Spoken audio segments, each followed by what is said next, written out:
Hello everybody, Reggie Time here, and today we're going to be looking at a manic session I played on Sky Poker on Friday night. I'm also going to talk quite a lot about my month to date so far. It's certainly been um, quite the roller coaster, and then we're going to look at some holder manager stuff towards the end, just which will update my results for the month. Yeah, it's been an interesting month so far, and I'd say the hands we're going to look at in this video kind of sum up everything that's been happening in my month in terms of like how many good games I've been getting into, how many kind of shitty mistakes I've been making, and yeah, just kind of this session, the way it swung around is just a really good this session was 4 hours long, and it's a really good depiction of kind of how my year's gone in total. Like this is my year in 4 hours, I would say. So there's quite a lot of hands to get through. We're not sure how long the video's going to take. You'll already know, but yeah, settle down and enjoy the turbulence, I guess. So we're going to get straight into it here with the Pocket Kings. It is Sky 20 NL table. Don't worry, this will soon go away. It's gone away now. We're speeding things up a little bit.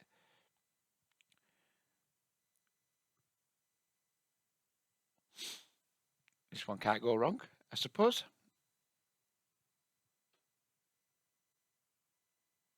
We go for the check raise with the kings. And opponent can't wait to get it in with second pair. And he rivers a full house, but we do too, so that's all good. I promise you, it's not all going to be me just getting it in with really good hands and winning. I can promise you that. Those of you who don't like me very much, you might want to go and get the Kleenex, because there's going to be quite a lot of good footage for you to, for you to wank over, I would imagine.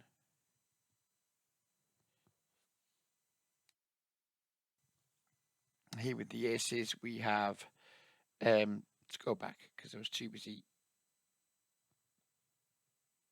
setting you up to enjoy my downfall. So what's happened here? So this Gizboy, who is a recreational player, has opened. Zorro, who is a very recreational player, has min 3-bet. We have the aces. We put the cold 4-bet into 17 big blinds. Guess we could have gone bigger with these two players, but we want some action. We don't just want to blow them both off the pot. Gizboy finds the call. Guess I'm going for a check raise here, am I? Or just maybe even just a check call. I don't know. Guess we're only going to check call on this board.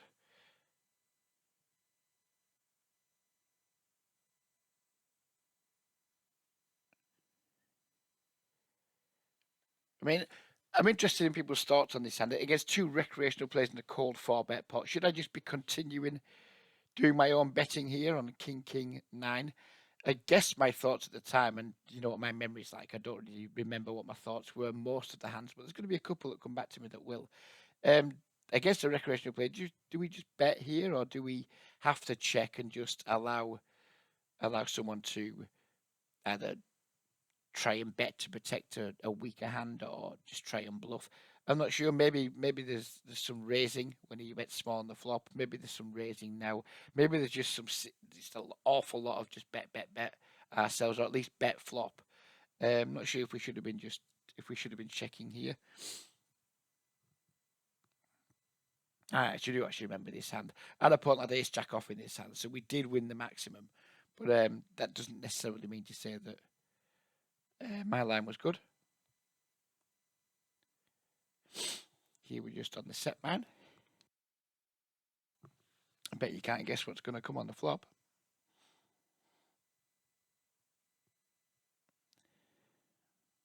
That's right. That's right. The set comes and then Gizboy min donks. This recreational player comes in with a. Is that a pot size? Looks like it's a pot size c-bet. Sorry, pot size raise. Not sure. Should we be just calling here and just like gambling a little bit that a spade doesn't come off? Should we just be going for the clean value we're almost certainly going to be able to get from Zorro right now? If I know me, I was going to say, if I know me, it's just going to be the call. And then we do get the awful turn. We get like, not that I won't say it's the worst card in the deck, but it's not a nice card. Given it's gone bet, raise, call, cold call. Just not an ideal card. I mean, should I even be betting there? I don't think so. I think I should probably just be checking. But I mean, we're never getting away from our hand. I guess it doesn't matter that much. Because even if we checked, he went all in for 340, and then he goes all in behind. It's not like we're going to be folding our set. So I guess it doesn't matter that much. But it's still important to do things in the right order, I guess.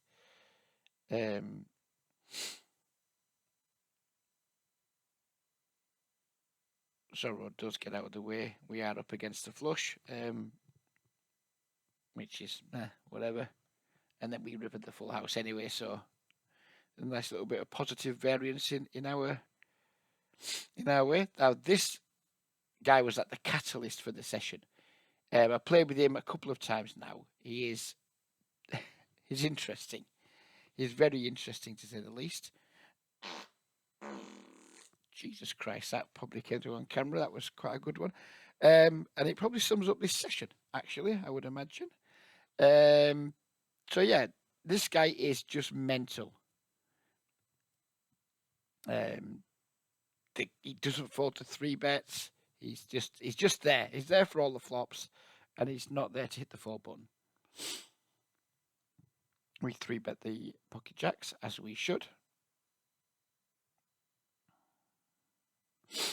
Now this wasn't his MO really. He was all about the calling. And I knew that already. So I mean, I'm heading there for the snap call, and I think given my read on this player, this is my first mistake of the evening, because although he's like really bad, really aggressive, he wasn't 4-betting. 4-betting wasn't his thing. It was just out like big raises pre, frequent raises pre, just calling 3 bets. It didn't matter what his hand was. He was just calling 3 bets. And I mean, I probably played with him a few hours earlier in the week and then on this session on the night. And 4-betting wasn't his thing at all. So no matter how manic he wasn't an all-in pre-flop dude. So I'm not sure I deserve that. It deserves more thought than that. I probably call anyway, but I think it deserves more thought than the snap call.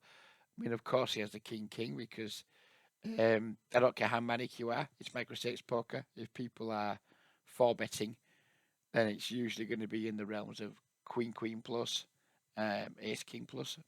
So, I mean, yeah, I have to go broke there. I'm not being result orientated against this guy. We probably have to go broke, but I think I probably could have given it a bit more thought than we did there. Back to a pair of aces. We get some good hands. We did have a very good, in terms of our card distribution, we had good pre-flop starting hands. So here we've 3-bet pre. Gas H just led into us for pot. Oh yeah, this is what happened. You don't need this when you're playing on a session on Sky and it's kind of not going too well, but you've got like 8 million great tables. This isn't what you need. Sky players will be very familiar with this message. It's very triggering. I was very triggered by this. I'm like, fuck off, Reg. You just don't need this. But fortunately, and this almost never happens, normally you hit reload table and it won't let you. So we had some run good because it actually let me reload the table, which was really quite important at this point. And we get it in 3 ways with against the pocket 4s and the queen 9 suited. And they've got all the outs between them. They've got all the outs locked up. And somehow we managed to dodge them all. It was quite the remarkable hold, really, when you think that they've got all the hearts, they've got all the 8s, they've got all the 3s, they've got all the 4s. That was quite an impressive hold. You on to the next time. We have 2 queens. I don't remember this one at all. All right, it's just someone just punting, I guess.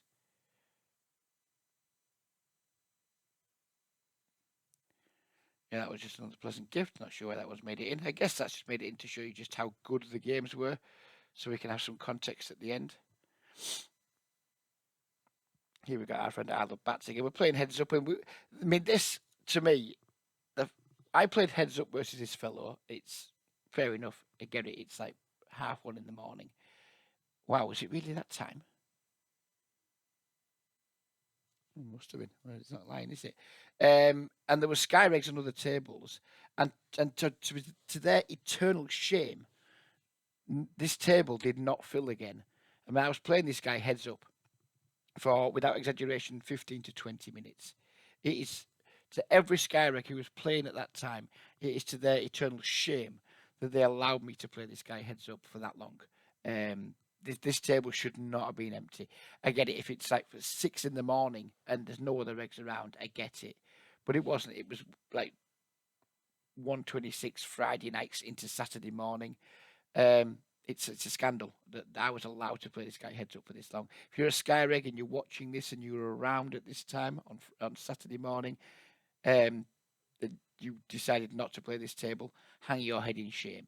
If you didn't notice this table and you were playing other tables again, hang your head in shame. You should be absolutely, you should be you should be ashamed of yourself. You just had to be taking these seats. I'm glad you didn't, but you had to be. Anyways, we've got the jacks with 3-bet, and our opponent, as he normally did, goes with the call. We c-bet, which is a dangerous game into this guy because he can absolutely have any 9x combination almost. Certainly the suited ones, which aren't many left to guess, but 9 deuce, 9-3, 9-4, 9-5 suited. He would be opening all of them, and he certainly wouldn't be folding them. Go with a large turn barrel, looking to try and set up stacks for a river shove, I guess. Not the best of rivers, but I think against this guy we just have to bet it. We have to play it still. I mean, I'm not in love with any of these things. Now the backdoor spades have come in, he could have that. 8-6 is there, he could have that. 9x is there, he could have that. But I still think against this guy, we just have to shove the jacks for value because he can just call with lots and lots of like other pairs and things. And he just had the queen 9 because fuck you, Reg, you fat shithouse. That's just kind of, I mean, I guess it's pretty standard heads up. It's just really frustrating when you've had the year I've had, which we are going to talk about at the end of the video. When you've had the year I've had, it's just frustrating that you get heads up with like a really recreational player who has like a pretty deep stack, and you kind of you wanted to get in there and mix it up with him and try and turn your month around, and then they just have this. I mean, if you're playing a month or a week or a session where you're up a lot, this you brush it off. You just like whatever, mate, whatever, deal with it. But yeah, it's really quite frustrating. So, what happened pre here? Did we 3-bet?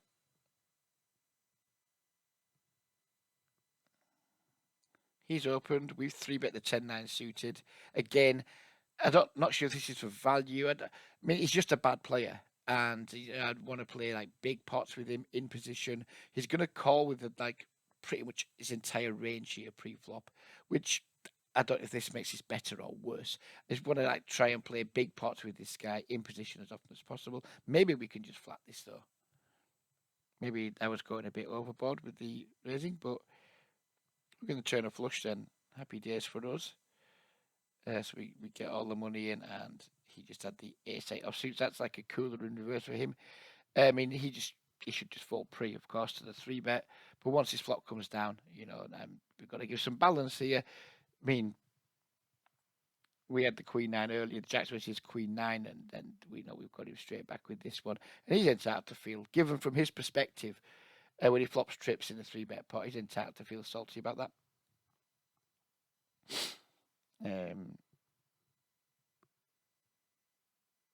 Here we are with 2 jacks in a very limped pot. We pop it up to 9x. Brian Weep gives 0 fucks about 9x. We go with the pot size c-bet. He calls. Terrible turn card. But there's a pot size bet left. I mean, I guess we just have to rip it here. mean, there's not many worse hands can call at this point, but I'm not sure if you noticed my note earlier. It just said very loose and bad. So even if he has somehow got there with like two pairs or something, then fuck our lives. I don't know. I mean, I'm about to go all in, I think. Am I? I should I go all in? I can't remember. No, we don't go all in. We just had to check, and then he checks back, and I check again. I mean, this is just. I don't know. I don't know. I mean, I guess as played, we just can't fold here. But I mean, should I be checking the river once he like checks back the turn? Should I be checking the river? Should we be betting for value? If so, what should we be betting for value from? My head was melted at this point. I had lots and lots of good tables, and I wasn't winning as much as I decreed I should be winning. And yeah, my head was a little bit in the bin. And this is a badly played hand.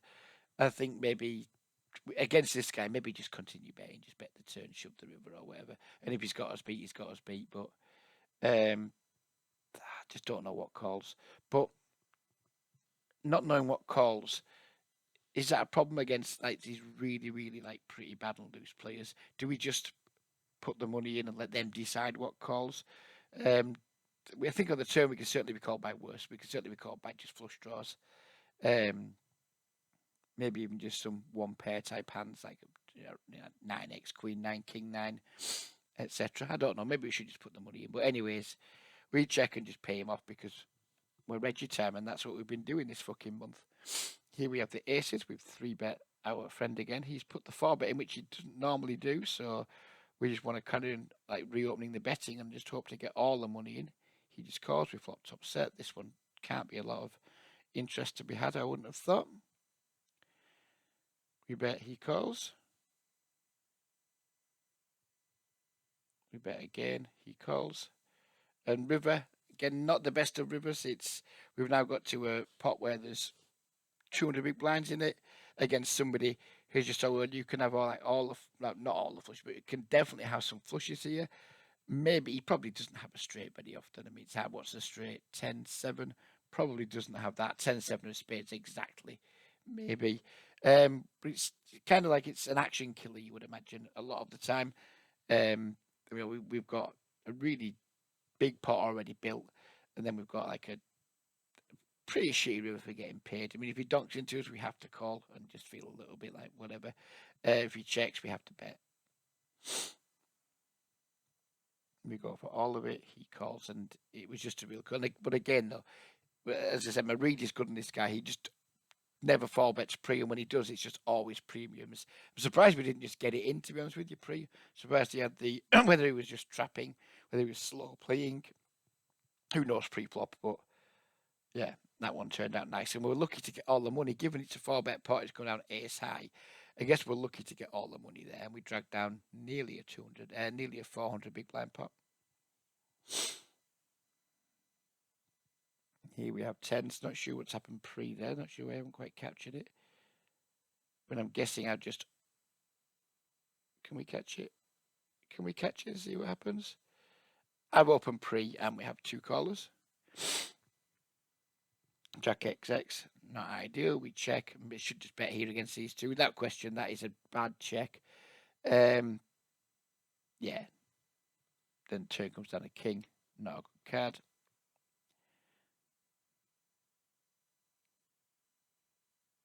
Check again. We river a set, which is pretty nice. We bet. We get raised. I'm like, well, what the fuck? I mean, we're obviously never folding because by this point we're on a suicide watch. But there's just the ace, queen, hearts, etc. Obviously, it'll beat us. But at this point, we're not folding. But this hand, and then there's a hand coming up soon. Sum up kind of like how this month's been going in terms of I've been running pretty bad. People have been getting there against me with hands that are quite frustrating. But this hand is a badly played hand, and there could be no getting away from that from me. We're in a very soft table, and again that sums up how my month's been going and how my play's been going. We're at a very soft table, and I'm just not c-betting my hand. I have been like adopting a check everything out of position policy a lot this month. But I think against certain players, and this is again something we're going to talk about when we get onto holding manager in a little while. Um, you get certain players that just aren't going to bet. So there's no point having a check everything policy to people who have a check behind everything policy too. And this should just be a value based, not being result orientated. I mean, we're going to lose his hand. Our opponent's going to have ace queen. We're going to lose. I think he's going to have ace queen anyway. But it's just not. I've just not been playing very well. I've been too passive. Not building pots with good hands against players because of my. I mean, if I'm out of position to an aggressive player, I quite like the check range policy because it gives us opportunities to build pots by check raising, gives us opportunities to check raise and like dissuade them from just like auto betting versus our checks, etc. But against players who aren't going to attack checks with a very high frequency with like weak hands, then it just doesn't make sense to have a check range policy. And it's kind of like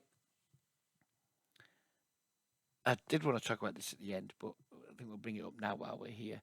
Um, I've been trying to like use lines that make me less exploitable, I guess, and allow me to like get to some turns and rivers with stronger hands than they would expect.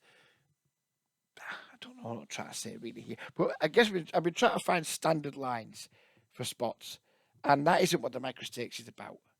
It's not about having standard lines. It's about having a default line, but then as quickly as possible, um, adjusting that to your opponents. And we're going to go into that later in Hold'em Magic because I've added some stats to my HUD on Triple Eight, which allows me to hopefully like tailor my play more specifically to my opponent. You can't do that on Sky. Like some of the stats I've added, for example, are bet versus miss C bet. I've actually added that stat to my HUD.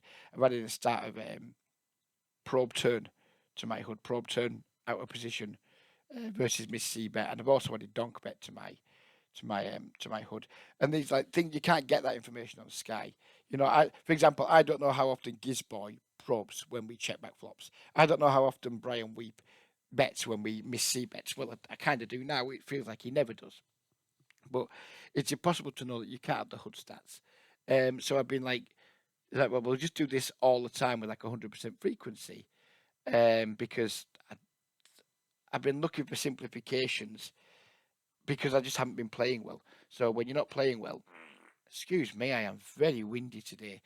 So when you're not really playing well, I guess it's kind of tempting to just want to look for like this is just my default line, this is my standard line, this is just what I'm going to do in all situations with my range, and that's fine if you're playing in really tough games against really good players. It is fucking dog shit as a strategy if you're playing against bad players or if you're playing on a site like Triple Eight Snap where there are lots of like mediocre regulars, which I'm now starting to build a big sample size upon, that are like there are some very common traits that have, or they have some very obvious traits individually that are very exploitable if you just pay attention. So I've been doing like a lot of like try to standardize a lot of stuff, and I shouldn't have been doing that. I've been focusing in the wrong area. I shouldn't be. I should focus on having like this is my default line against unknown players. But as soon as a player becomes known to me, and I know or I observe things they do that are exploitable, I should quickly shift into trying to exploit that player as quickly as possible. Whether that's a player like Brian, whether that's a player like Money, who's like a regular, whether that's some of the Triple Eight regulars who I thought were quite good, but turns out they're not. They're not. They're certainly no better than me, and quite a lot of them are actually just worse than me when I play my A game. So yeah, we're going to talk more about that at the end though. So, anyways, this guy has ace queen, and we pay him off because we're a fucking idiot.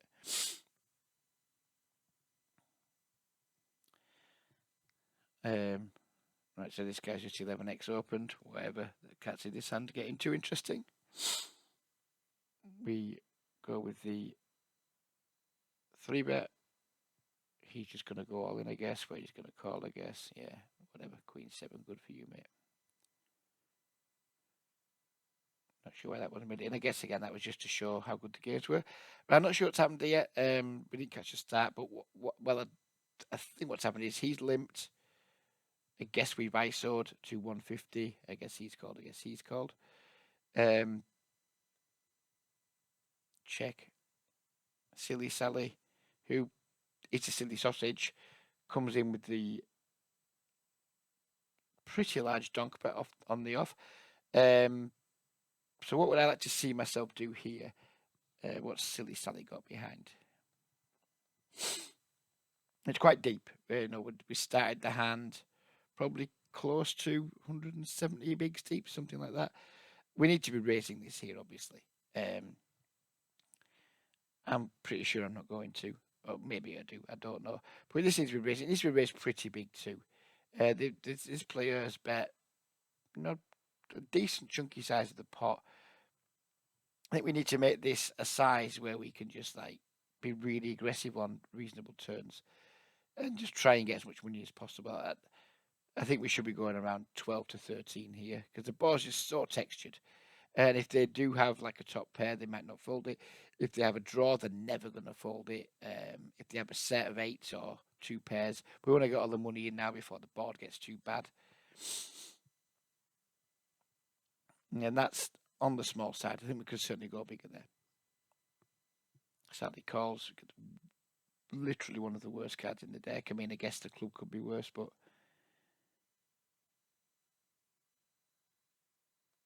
and then they just half pot. Not in love with it. I guess we have to call to boat up. I mean, we're probably beat now at this point. When someone goes like bet call on this flop and then bets his turn again, you're probably not in good shape. But I guess we have to call. There's enough money behind where we have to call and try and boat up. And we do not boat up.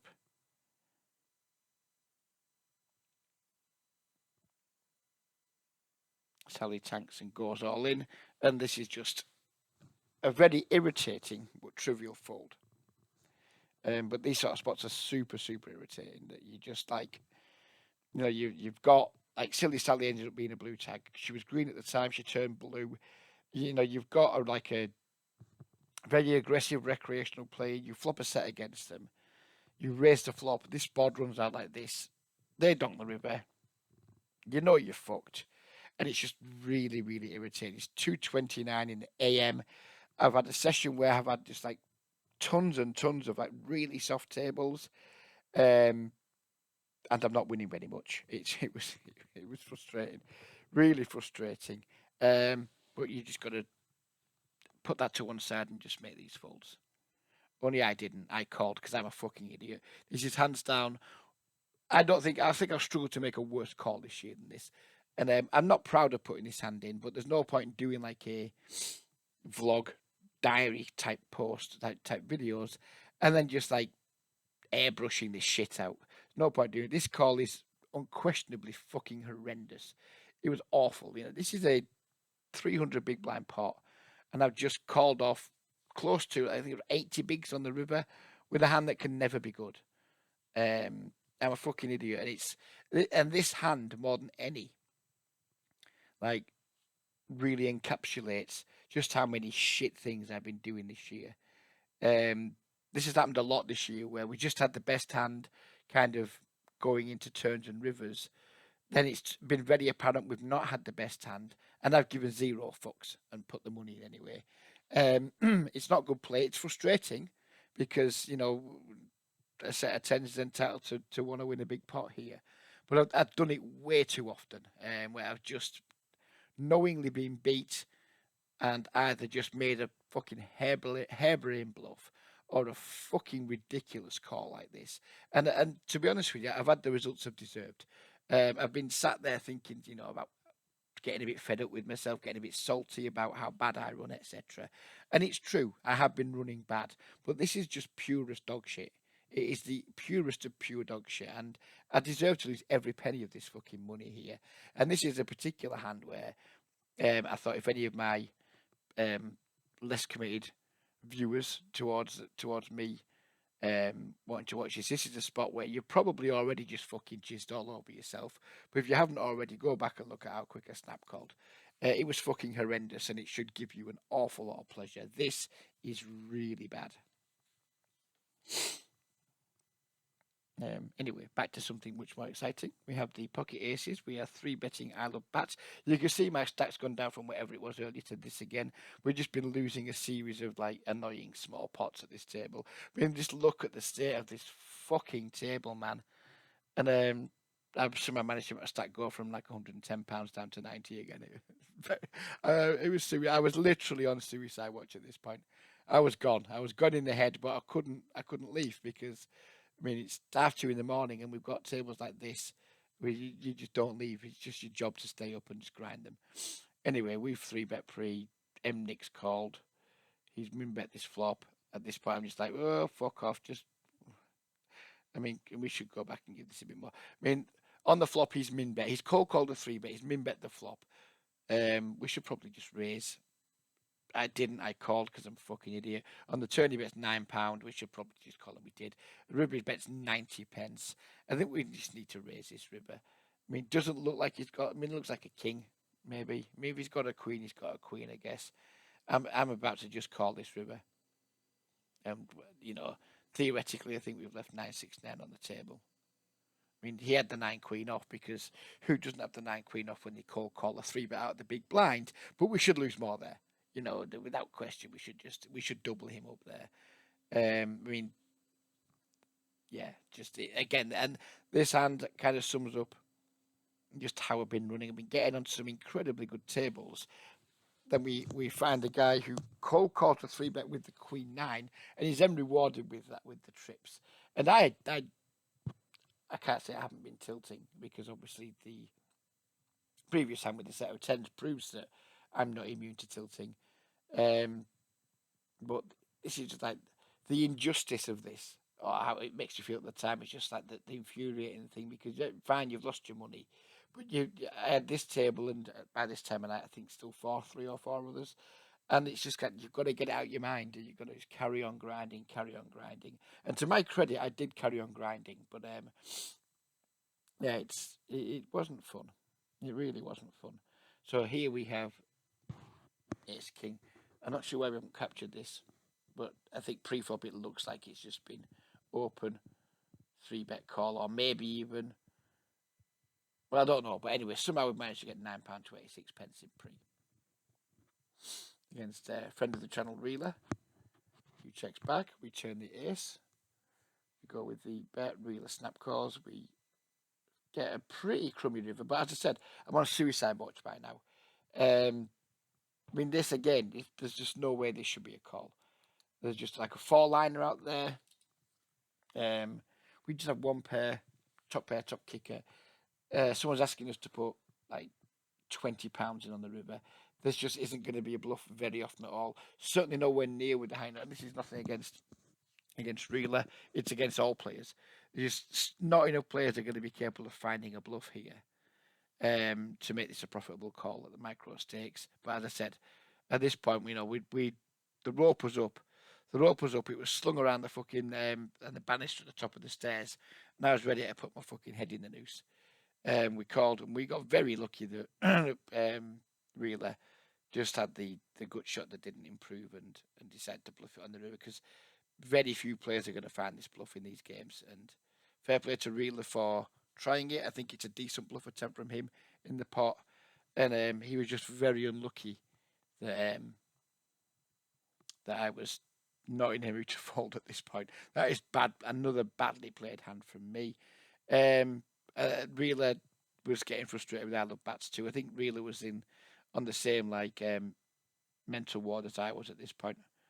Here we just call the 4x open because, and I know Reeler's a fan of watching the channel. Sorry, buddy, you were going off. You were ready to just go off.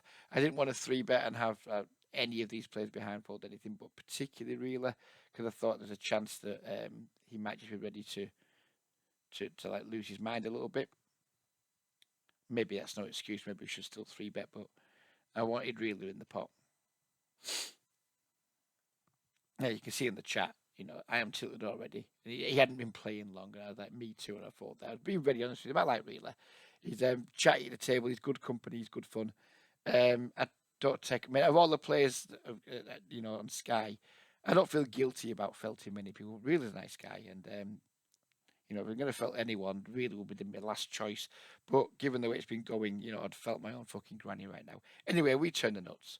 Reeler bets. We raise it up. Reeler calls. Reeler bets the river. We have the just shove with the nuts. And poor Reeler, you know, the river was really bad for him. He rivered the straight. And you know, he disappeared quite quickly. He disappeared straight away. So if you're watching this reel, I hope things did get better for you over the weekend. I hope you had some scores. Pretty sure I saw you deep in the tournament. Could be wrong. Hope I did, and I hope you did well in it, sir. But yeah, that one was one for us. Here we have the pocket queens. We have a 4x, and we have the min 3-bet, which is always terrifying. But we just have to go with the 4-bet.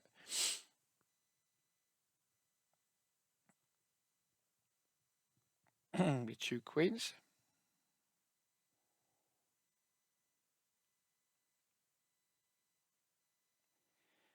An opponent just calls, we get a pretty shitty flop. We should still c-bet here though, I think. Just c-bet small. It's again just bad play by me. I think we just bet like 250 here and see what happens. Bad play by me again. Our opponent bets half pot. We don't fold. We turn the flush draw. And look at me. Already there on the hero call button. It's just not good poker from me. Fair enough, we probably arguably need to call here. We have like pocket queens in a 4-bet pot with a flush draw. So we probably have to call here, but there's just no reason to be like, oh, right, we're just going to fucking snap it like a muppet. And they do. And we are fucked. Not only are we fucked to his overpair, he's got our fucking flush draw covered. So we are in 2-out city here. And yeah, maybe it's a spot we just have to go broke. I mean, who knew that the min 3-bet pre-flop was pocket aces, by the way? I mean, that's a very cunning way to disguise your hand there from having a punt.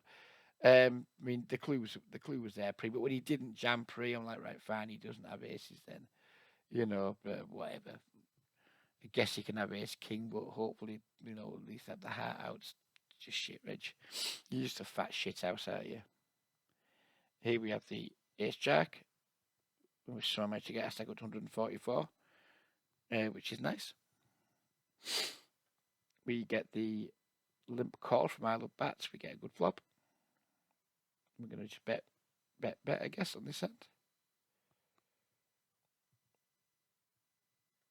And like, I don't like how fast to check back here. I mean, it's not the best of rivers. Do not get me wrong. You know, like some 2 pairs get there now. The unlikely king queen gets there. But look how quick I snap check back here. This is me still playing at the tables because, you know, the games are really good, but just like not bothering to play well. This is basically what this is. Because I mean, I snap check back here, and this is like a slam dunk value bet. I mean, I'm guessing I just don't want to get raised and try to see what his stack is. I'm guessing we don't want to bet and have him raised, but it wasn't his thing.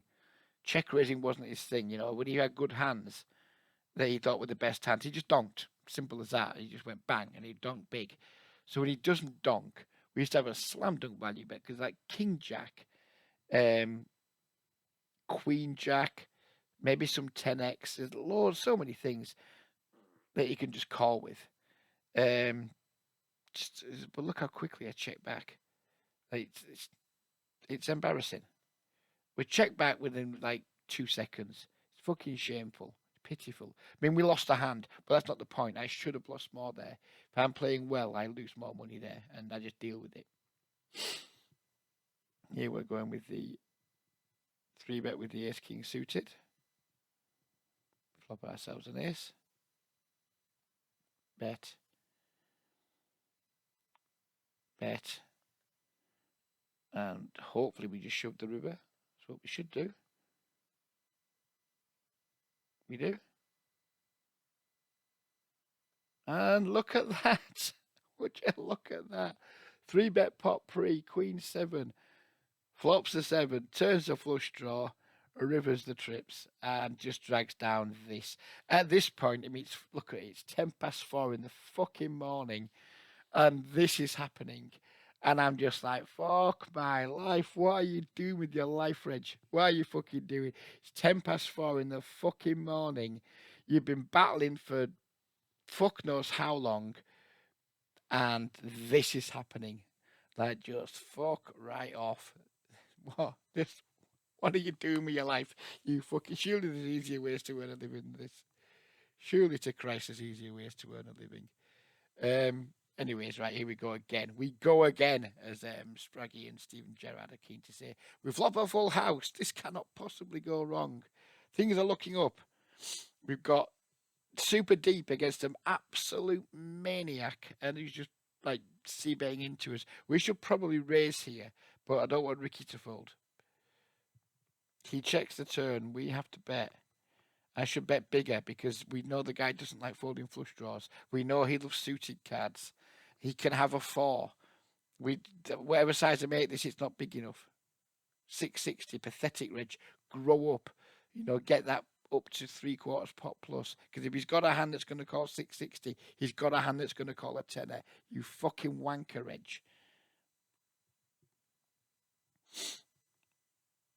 Don't know what he had there. We won 100 big blinds. Almost certainly could and should have been more.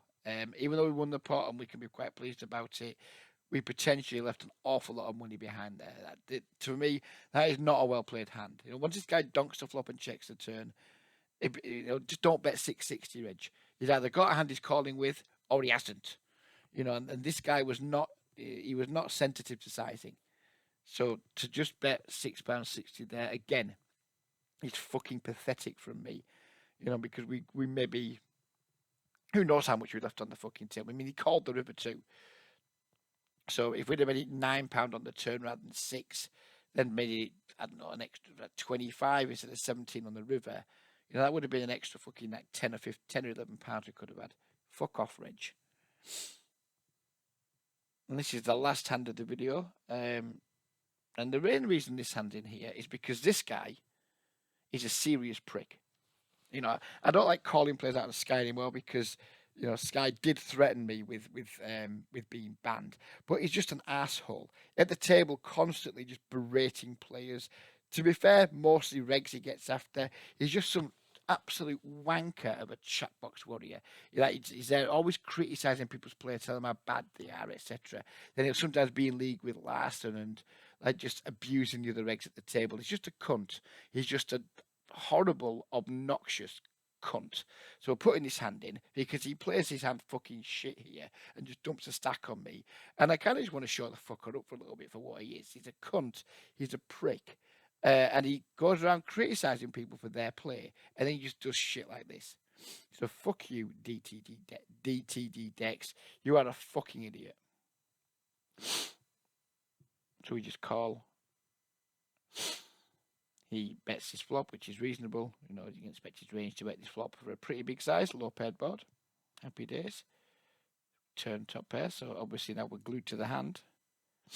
And no, wait, not a chance we're folding. He bets £10, which I have no idea what sizing you should use here, to be honest with you. But we have the easy call. He shoves it around. I should have slow rolled him here, really. He just turned up with the 10-9. I mean, the flop. I mean, he might have even, I might be being a prick here. This might be a well played hand for him. I doubt it. I mean, he's got the backdoor flush draw. Then the ace comes on the turn, so I guess he's probably obliged to barrel there. But when I call again, I mean, I don't fucking know. It might even be a shit line. Just fuck you, Dex. You just dumped a fucking stack. And I was delighted to fucking see it. And I wouldn't normally do this. I wouldn't normally just like shame a regular like this. But anyone who's around the Sky tables, they will know just what an absolutely massive cunt this bloke is. So any chance I can get to show him losing 100 big blinds, I'm just going to take it because it's a fucking bell end. And I enjoy watching him lose his money. So anyway, that's the end of the Sky hands. That session, it was like however long. I think it was like 5 hours long, maybe a bit longer. I got an email the next day off Sky anyway saying we noticed you played longer than usual. So it was a long session. I ended up winning a grand total of £53 over that session, which is, to be honest with you, it's fucking dog shit. You're playing a 5 hour session on Sky, and as you've seen, some fucking amazing tables. And if I'd have played well, if I'd have played well, I'd have won an extra 100 without question. Just some hands I played really badly.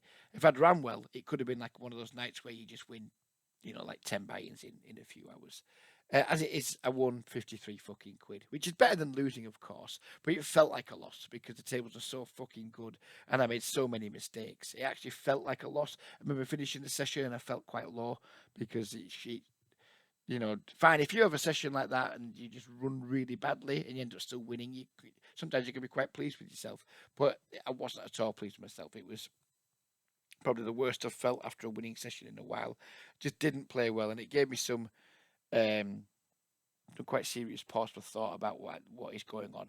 But we're going to get into that when we go on to the holding manager part. But I'm just going to go and top my drink up. You lot won't notice anything because we'll be straight back in a moment. So here we are with the Hold'em Manager section of the video, and I'll briefly go through my results today. As you can see here in Hold'em Manager, we are up $410 for the month. On Sky, I think at the start of the month we were up like 100 or so. Then we dipped into losses of, I think my peak loss on Sky was 360. We were down, so that's like a 480 downswing on Sky. And if we go and look at the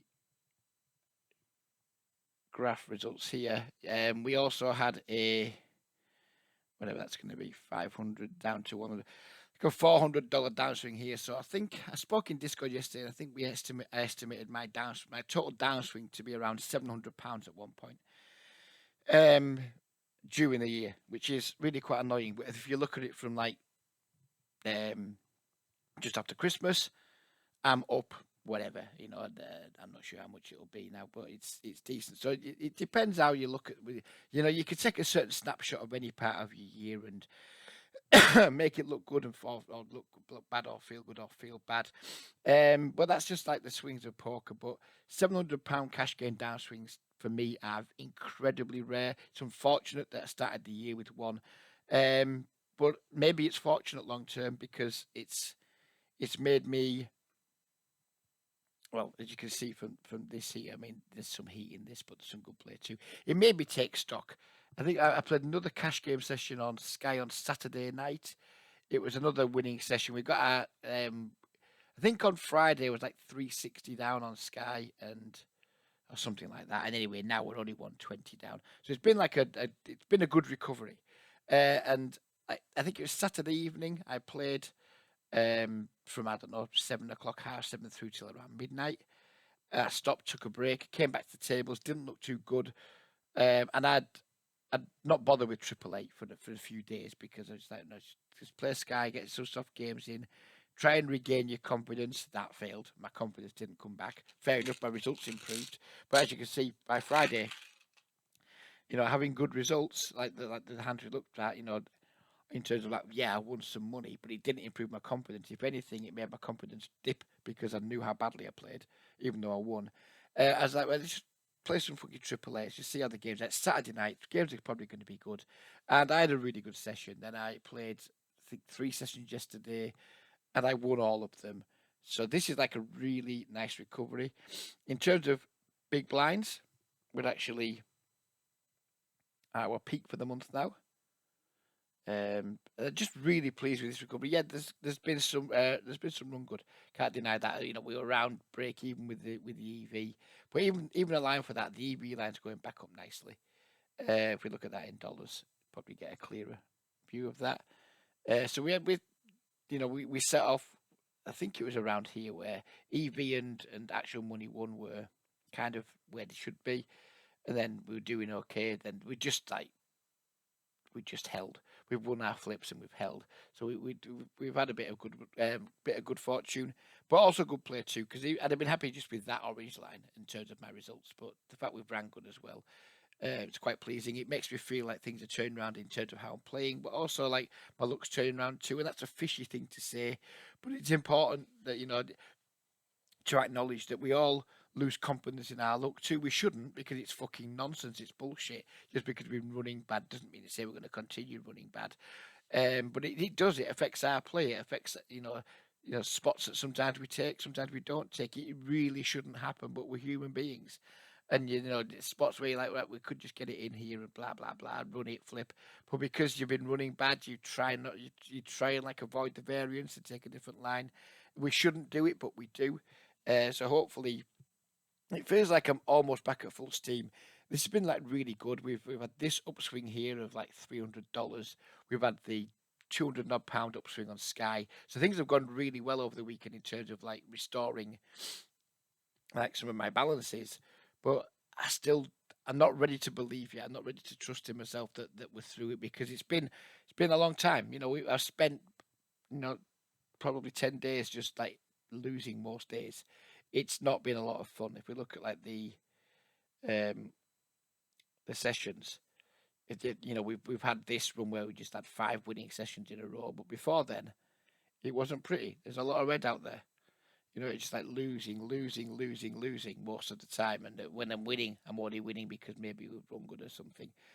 So it's more for me about getting my confidence back than it is about recovering lost money. That'll happen. I mean, I'm a good enough player. I'm a winning player where you just recover your losses. It's not been about the money to me. It's been about fucking hell, Reg. You are playing really quite badly. You are running badly. You are playing badly, and you're meant to be playing for a living now, or for like 3/4 of a living. So they were a lot of the doubts that were going through my mind weren't like they weren't like, oh, fucking hell, Reg, you're losing money. This is not good. Of course, it isn't good. It was much more my fears and concerns were about going forward. I'm supposed to be doing this to prop my income up, and I'm just losing, losing, losing, and not playing well. That can't continue. I wouldn't allow that to continue for long. I mean, I've done all the right things in terms of making sure that financially away from the tables, I'm very secure. So I could like go 12 months without making a penny, and we'd still be fine. But that's not the point. The point is I'm supposed to be here making most of my living from the game now. And if I'm just putting in bad session after bad session after bad session, that is just unacceptable. And my play has been pretty much unacceptable. I've been playing way too fucking tight. If we look at this, and we look at my stats for the year, that's not the one I want to scroll. It's just way too fucking tight. If we look at like these last few sessions, I've adjusted that. And maybe now I'm playing a little bit too fucking loose. I don't know.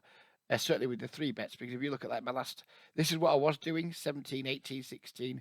And like, this is like the first session back on Triple Out on the Friday night where I was like, fucking Reg, you're just going to do out there. You're going to be aggressive. You're going to fucking play well. And I've done that. I've been like really consistent with my stats.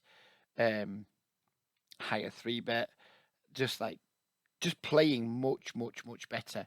And so I've given myself a kick up the ass. I mean, some people were suggesting to me that this like 11, 12% 3-bet's too high. I mean, it feels good to me.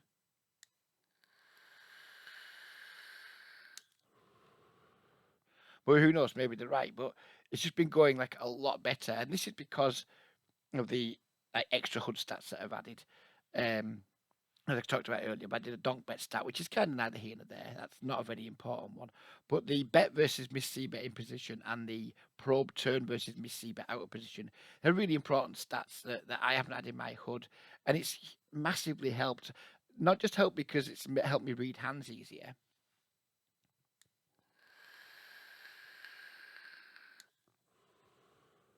but it's also helped because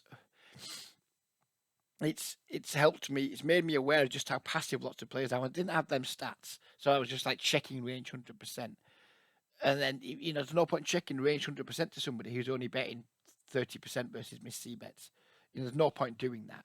And there's no point checking back flops to call turns against people if people are only like probing turn 20%, 30%, or the other way. If you flop a pretty strong hand, but you've got some player who probes turn 75% versus miss C bets, then you can just tailor your lines far better to exploit your opponents, and that's what my game's been about for the last 12 years. Exploit, exploit, exploit. Try and get like a reasonably well balanced game, and then switch to exploit as soon as you find something you can exploit.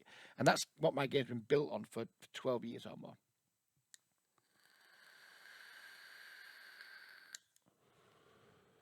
but it's not what I've been doing for the last probably 12 months now. I've become obsessed, the wrong word, but I've allowed my game to, in my opinion, regress into like trying to, you know, be more balanced. I mean, I don't study solver work at all, not in the slightest, but I do try and like listen to good players who do it and try and implement some of the things they talk about into my game. And it just, frankly, it just hasn't worked very well. I've been winning, but not nowhere near how I should be. So we look at like, this is like, I've probably got close to 200,000 hands in this sample now. There is some PLO in this, so don't count it so much. So we've been, we've been doing okay. I mean, there's a lot of people would probably be quite pleased with that graph. In terms of like, you know, it's good. It's trending the right way. This is in big blinds. But I just know it can be so much better. And that might sound fucking arrogant. I'm showing a graph like this and I'm complaining that it could be better. But I know it could be because I know just how, like, I've been trying to adopt a strategy that I don't know anywhere near well. I mean, I think a lot of these guys who do solver work, and I watch them and I talk to them and I listen to them, I think they only know maybe 20%, 30% of the actual strategy because what they try to do is just so complex. And I know maybe 5% of a strategy like that. But what I do know is how to fucking exploit people. I know how to like get people's stats, take them, and then exploit the shit out of them. Right, this guy's too aggressive, so I'm going to play passive against him and just let him do his thing. This guy's too passive, so we're just going to. And like the last couple of days when I've added these HUD stats and I've dropped down to just 2 tables and paid a hell of a lot of attention to what's going on, took a lot of notes. It's no surprise to me that my results have just like bosh gone through the roof. Now I'm not saying they're going to continue winning at the win rate I've been winning at because that's unsustainable, but I actually believe that like my win rate in this game for the year, in my main game, which is 25 without snap, um, we're winning at 8 bigs, $100 adjusted. I think that's fair. I previously said 6 is like maybe my ceiling. I think 6 is my ceiling when 2 tabling. I think when 3 tabling, when 6 is my table, 6 is my ceiling when 3 tabling. I think 8, maybe even 9 or 10 could be my win rate when 2 tabling because I've just noticed a lot of these regulars when I didn't have like as many stats in my HUD, I thought they were all quite good. Most of them aren't. Um, Most of them are very, very exploitable still. There's 2 or 3 players who I think are really good. That the ones who are like most aggressive pre-flop, but they put me in tough spots. But most of the regulars are just like the nits like I am, but they're worse than I am. And they just have very many exploitable traits. The numbers are starting to come through now. I've got thousands of hands on lots of players. And it's very obvious what they have. How strong they are. They kind of face up from the turn onwards, and I've not really been looking to exploit them anywhere near as much as I think they could. And I'm really looking forward to the next few days, mostly playing Snap and seeing just how far I could take this exploit line that I've been going down that last few days. I've been looking to try and be aggressive wherever possible. If especially pre-flop. If I can call or 3-bet, I've just been doing the 3-bet. Post flop, I'm like, oh, I'm not sure if this is close between checking and betting. I've just been betting more. I've been way too passive. Then I've like kind of been inducing some players to maybe bet a little bit, or think I've been inducing them to bet a little bit. So then I've been like calling down lighter, and they've always had it. But now I've got in these stats. Like a classic line I've been taking that hasn't been working out too well is check back a lot of flops with like medium strength hands, and then just hero calling down with it. And then I'm like, now I've got these extra stats in. I'm looking back and looking at like, well, I'm just paying these guys off because they're not probing turn more than say 35%. They're not betting versus me C bet more than say 35%. But I'm always fucking paying them, and most of those 35% are just value heavy. So I've been missing value by checking back against them with spots or checking to them in spots where they're just not going to bet very often, but then always paying them off. So I've been missing value and paying off. And then I've been thinking, fuck me, these players are already quite good. And actually, they're not. I've just been doing a really shitty job of exploiting them. And I'm really looking forward to the next few days to see just how far I can take that, see just how much I can push these edges that I think I'm finding. And I'm also going to play a bit on Sky too. But at the moment, because I'm just like enjoying seeing stats and looking to really exploit people. I'm going to ride this while it's going well, and if we have a few bad sessions in a row on Triple Eight or what have you, then that we've always got Sky as a backup.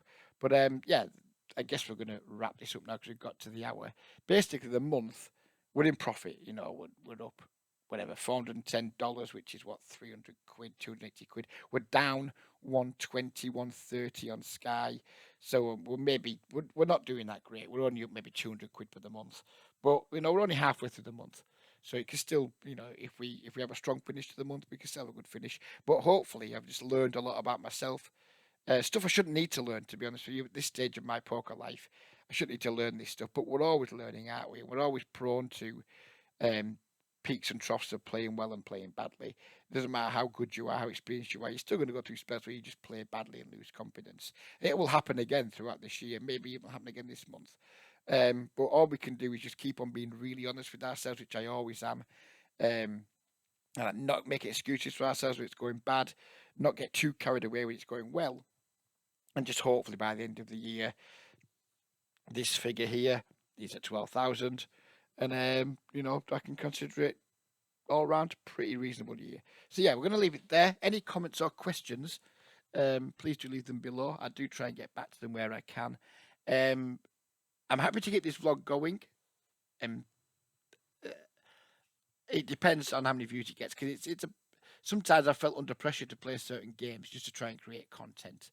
I'm probably going to try and make another video Thursday, but I can't promise. But I want to start seeing like more views on the videos. If I'm just continually battering these out, and I'm only getting like 150, 200 views, I'm not sure. I mean, I don't make anything from these. All I get from it is just a little bit of like, I enjoy doing it a bit and try and get as many views as I can. It's like a little challenge, My videos used to get like 6, 7, 800 views because I used to spam them to Reddit. Now I don't spam them anywhere.